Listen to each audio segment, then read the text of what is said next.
What is happening across the country is that healthcare professionals are getting exhausted. We don't really expect our healthcare professionals to admit that they are sad or to admit that they are tired, even. We, on a routine basis, deal with tragedy, death, and dying in a very intense setting. Though there are clearly aspects of our job that we all love, that stress can get to you after a while. What do we do with the pain, with the trauma, with the sadness? What we've found is that bringing creative arts therapy into the room, whether it's making music together, moving, dancing together, or making art together, there is a natural healing element that is a wonderful thing. For years, we've been providing this service. Never have we been able to measure its effectiveness. And that's what Choral has offered us.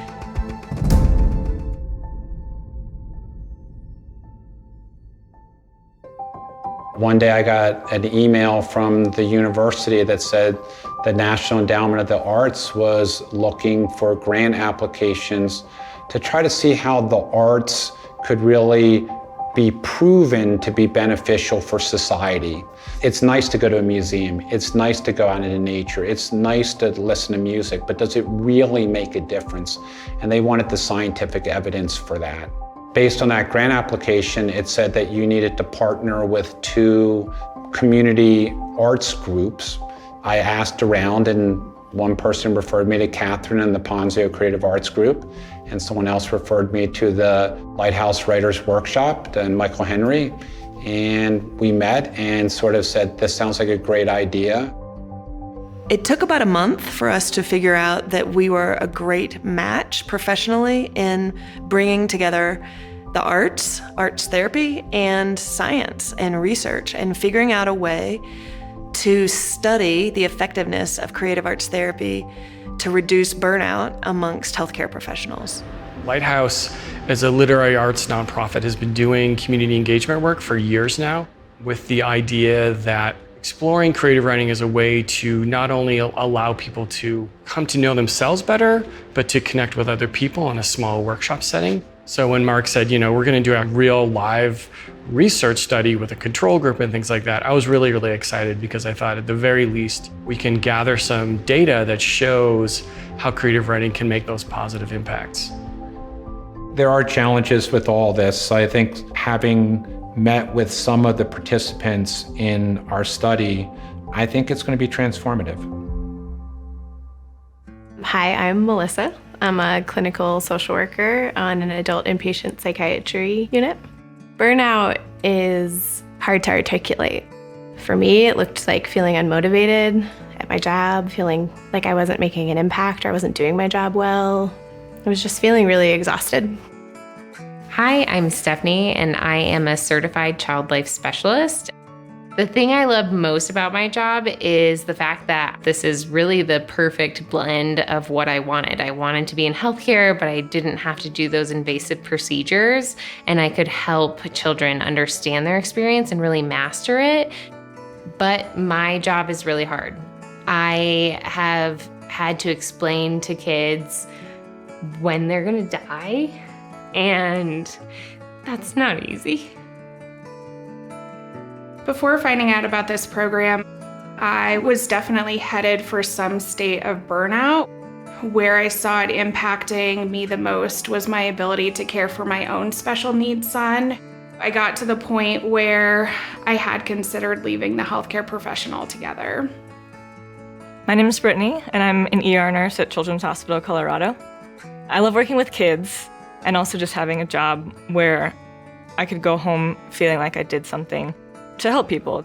But the downside to the job is that a lot of people can feel burnt out fairly quickly. If we don't focus on improving the mental health of staff and improving the resiliency of staff, we're at risk of a lot of people leaving this profession.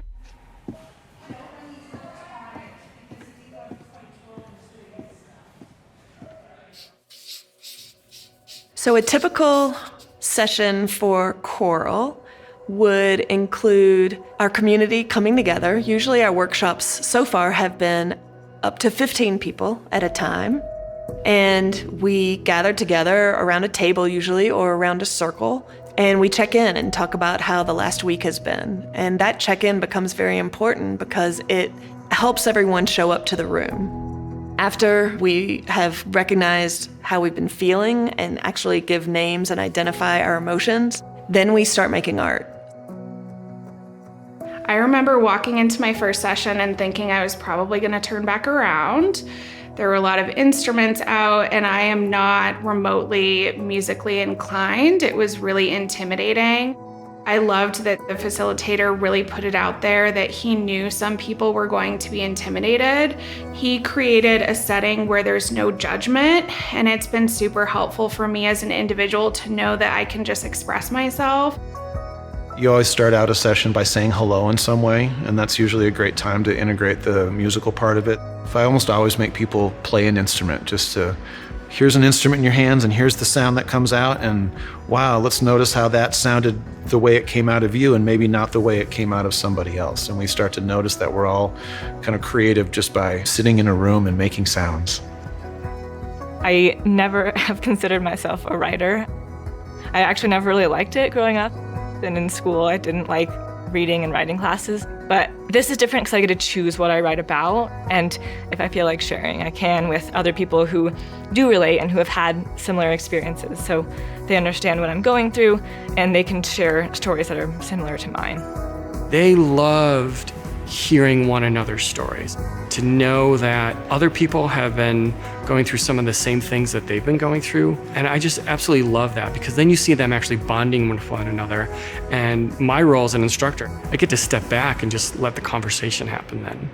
I'm very used to people becoming immediately tense and maybe slightly frightened when they find out they're in the presence of a dance movement therapist. Moving your body attached with identifying what you've been experiencing was something I wasn't maybe ready or prepared for. I quickly became more comfortable because we did an exercise that first session and everybody identified that they were nervous or feeling scared. I personally think it's important for healthcare workers to remember that the body is also a place of expression and joy and pleasure and play. There's so much intensity that happens within the walls of a hospital. It's vitally important to be able to integrate all those experiences so you can sequence and express all of those big feelings that often have to be compartmentalized. The wellness of nurses, doctors, social workers, mental health workers, it absolutely feeds into the cycle of the overall health of the community. As a child life specialist, I use play as a way to educate children, to help them feel that this environment that they're in, the hospital, the clinical setting, is normal. And I think art really translates that for healthcare professionals, because sometimes it can be really hard to verbalize the frustration or the sadness or the grief that you're feeling. Having that task that everyone is doing puts us all in this normal, calm space, and then we can reflect on what we've done and go even deeper. And I think that's where that therapeutic level comes in, is it's the combination of that facilitator and the group discussion. This work is incredibly powerful and it can really change people's lives. Creativity and self-expression is really not only important for an individual's self-worth and health, but also gives them skills within their jobs. I think this is a great program. It's something that's so helpful and so easy. It's something that's simple and it's something that's effective. And I'm happy I was able to do it. I think it was great. I think I've changed through this experience because I am cognizant that resiliency is something that I really have to be deliberate about. In order for me to continue to do this work, I really have to invest in myself going forward. I think that this experience has taught me that we hold things in parts of our body that we aren't even aware of. I feel like I have more motivation to round in the morning and to meet with patients and to have difficult conversations with them.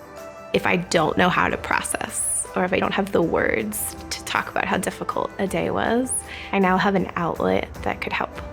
This program has helped me understand that I am a strong person and I do have skills And I am capable of being a really great child life specialist, but sometimes the scenarios that I go through are just really hard.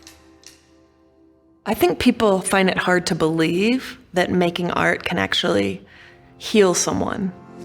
I believe our participants are our biggest advocates because they've felt it work and they can talk about how it worked. I've watched people really move through a lot of trauma, a lot of difficult memory through the art in ways that they come back the next week and say, this week felt different. I felt lighter. I even slept better this week. Those responses anecdotally tell us that something's working here. So we're really excited to see the data to see exactly how it's working. If we as healthcare professionals can show that we can tackle this occupational mental health issue, then we can serve as a model for the rest of society to destigmatize mental health issues in general. I believe we can create spaces in every hospital where healthcare professionals can go and make art. And when we come together and we're actually in the same room with someone else, sharing stories, sharing vulnerabilities, making something new together, it steps away from isolation and steps into what is real and what makes us human. We have to connect together, to be together, to heal.